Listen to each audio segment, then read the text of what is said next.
Je m'appelle Xavier Taton, je suis doctorant en sciences juridiques à l'Université libre de Bruxelles.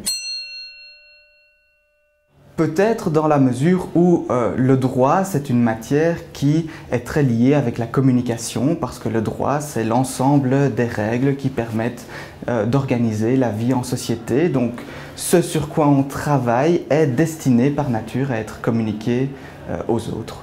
Bonjour. Est-ce que vous pensez que c'est le rôle d'un juge de fixer la moitié du tarif auquel vous payez votre électricité? À mon avis, si je vous demandais maintenant de répondre à cette question, vous me diriez non, c'est pas ça le rôle d'un juge. Un juge, il est là pour s'occuper des procès, il n'est pas là pour fixer des prix. Eh bien, en réalité, la situation, elle est plus compliquée qu'il n'y paraît à première vue.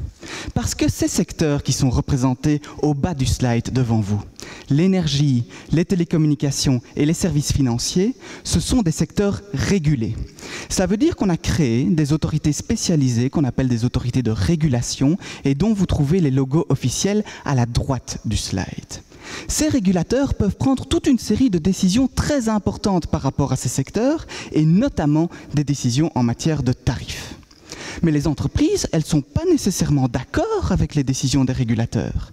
Et elles ont le droit de contester leurs décisions en introduisant des recours devant des juridictions, et en particulier devant la Cour d'appel de Bruxelles. Et c'est là que ma recherche commence. Quel est le rôle que la Cour doit jouer dans ces dossiers très particuliers? Eh bien, on peut penser à 3 rôles possibles. Le premier rôle, c'est un rôle juridique qui est représenté par la pile de livres de droit. Il s'agit là pour la Cour de déterminer si la décision du régulateur est conforme à la loi ou pas. Et c'est loin d'être une question facile en Belgique, parce que nous avons des règles qui nous viennent de l'Europe, de l'État fédéral, des régions et des communautés. Un deuxième rôle auquel on peut penser, c'est un rôle économique qui est représenté par le graphe d'évolution des prix. Dans ce rôle-là, la mission de la Cour, c'est de déterminer quelle est la décision du régulateur qui est la plus favorable aux intérêts des consommateurs. Et là aussi, c'est une question difficile. Quel est l'intérêt du consommateur d'électricité ? Est-ce que c'est baisser le tarif pour protéger son pouvoir d'achat? Ou est-ce que c'est accepter de payer plus pour soutenir le développement des énergies renouvelables et protéger l'environnement? Alors on peut penser encore à un troisième rôle, qui est un rôle politique représenté par la photo à droite du point d'interrogation. Dans ce rôle-là, la Cour demande aux dirigeants des régulateurs de venir devant elle s'expliquer sur la réalisation des objectifs qu'ils se sont assignés. Par exemple, la diffusion des dernières technologies de communication.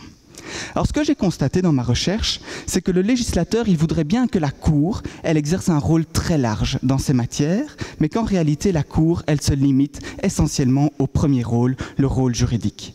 Et on peut comprendre pourquoi. Si on veut que la Cour change de rôle, alors il faut mettre des économistes dans les palais de justice. Alors il faut obliger les dirigeants des régulateurs à venir s'expliquer en personne sur la réalisation de leurs objectifs. En un mot, il faut changer la manière dont on rend la justice. Voilà ma thèse, je vous remercie.